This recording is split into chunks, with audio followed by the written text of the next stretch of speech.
दोस्तों, स्वागत है आपके YouTube चैनल श्री राम दूत में। सज्जनों, जिस समय हम कोई आध्यात्मिक चर्चा करते हैं तो अक्सरा हमने एक वाक्य सुना होगा कि भाई गुरु के बिना ज्ञान नहीं होता। और हमारे धार्मिक ग्रंथों में इसके अनेकों प्रमाण हैं। गुरबानी में दर्ज है, गुरते मार्ग पाइयै चुके मोह गुबार, शब्द मरे ता उधरे पाए मोख द्वार। अर्थात गुरु ही है जिससे मार्ग मिलता है और मोक्ष का द्वार खुलता है। भाई रे गुरु बिन ज्ञान न होए, पूछो ब्रह्म नारदय वेद व्यासे कोई। भले आप ब्रह्मा को पूछ लें, भगवान विष्णु को पूछें, भगवान शंकर को पूछें, सब एक ही स्वर में कहेंगे कि हाँ, बिना गुरु के ज्ञान संभव नहीं है। और श्री रामचरितमानस में तो यहाँ तक कहा कि बिना गुरु के आप ब्रह्मा के समान बन सकते हैं, भगवान विष्णु के समान बन सकते हैं, भगवान शंकर के समान बन सकते हैं, लेकिन अगर भवसागर पार करना है तो उसके लिए गुरु की परम आवश्यकता है। गुरु बिन भव निधि तरे न कोई, ज्यों बिरंची शंकर सम होई। अब हमारे मन में यह प्रश्न उठता होगा कि आखिर ज्ञान में ऐसा है क्या जो बिना गुरु के सीखा नहीं जा सकता। तो सज्जनों, दो तरह के ज्ञान होते हैं। पहला संसारिक ज्ञान, उसमें कोई संसारिक कला विद्या, जिसको हम अपरा विद्या के नाम से भी जानते हैं, ये समस्त विद्याएं आप बिना गुरु के सीख सकते हैं, ऐसा संभव है। और यह संभव होता है कठिन अभ्यास के आधार पर। लेकिन जो आध्यात्मिक ज्ञान है उसके लिए आप कितने मंत्र माला इत्यादि कर्मकांड भी कर लें, लेकिन आध्यात्मिक ज्ञान बिना गुरु के संभव ही नहीं है। क्यों? क्योंकि वह ज्ञान हमारी इस बुद्धि के स्तर से ऊपर का विषय है। ज्ञान शब्द जो संस्कृत के गे धातु से बना है, इसका अर्थ होता है जानना।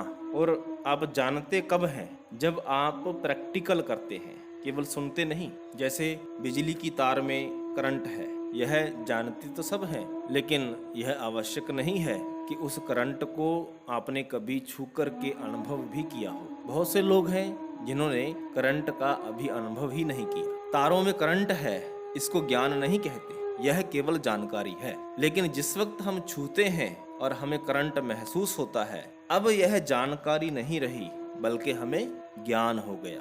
साक्षात अनुभूति कर लेना, इसको कहते हैं ज्ञान। और अध्यात्म के अंदर ज्ञान किसको कहा गया है? भगवान श्री कृष्ण गीता में कहते हैं, अध्यात्म ज्ञान नित्योत्तम तत्व ज्ञानार्थ दर्शनम। अर्थात हे अर्जुन, अध्यात्म के अंदर जिस वक्त हम उस परम सत्ता के, परमात्मा के, उस परम तत्व के दर्शन करते हैं, उसी अवस्था को ज्ञान कहा गया है। तो आप चिंतन करें, क्या आपने ईश्वर का दर्शन किया? अगर किया, फिर तो आपको ज्ञान हो गया। और आप पाएंगे कि आपने तो दर्शन किया ही नहीं। और दर्शन क्यों नहीं किया? क्यों? क्योंकि ईश्वर का दर्शन करने के लिए हमें इन आँखों से ऊपर एक और आँख की आवश्यकता है, जिसको हम तीसरा नेत्र कहते हैं, थर्ड आई, दिव्य चक्षु, नूरे ईमा इत्यादि। और वह तीसरा नेत्र बिना किसी सद्गुरु के खुलना संभव ही नहीं है। बिल्कुल वैसे जैसे एक अंधा व्यक्ति होता है, वह कहे कि मैं स्वयं अपने अभ्यास से, अपनी कला से, अपने हुनर से अपनी आँखों का ऑपरेशन कर लूँगा। तो क्या संसार के अंदर कोई व्यक्ति स्वयं अपनी आँखों का ऑपरेशन कर सकता है? उत्तर है नहीं। यहाँ तक कि अगर संसार का सबसे कुशल डॉक्टर भी कोई क्यों ना हो, जो अपने आप में आँखों का माहिर डॉक्टर हो, वह भी अगर कहे कि मैं स्वयं अपनी आँखों का ऑपरेशन चुटकी में कर लूँगा, क्यों? क्योंकि मैंने लाखों लोगों के ऑपरेशन किए हैं, तब भी वह डॉक्टर स्वयं अपनी आँखों का ऑपरेशन नहीं कर सकता। उसको आगे कोई डॉक्टर चाहिए। और जब आगे कोई डॉक्टर मिलेगा, तभी उस आई स्पेशलिस्ट की आँखों का ऑपरेशन हो पाएगा।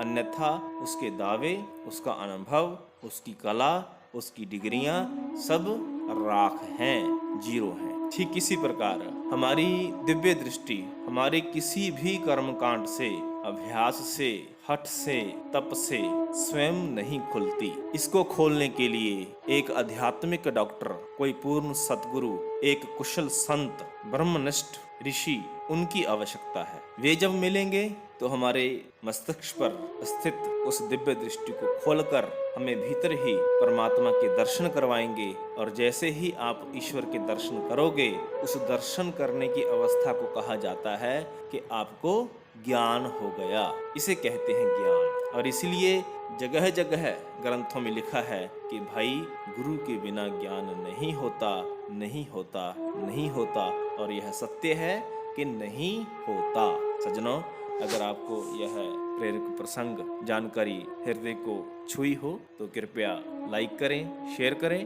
हमारे YouTube चैनल श्री रामदूत को अवश्य सब्सक्राइब करें। धन्यवाद। जय जय श्री राम।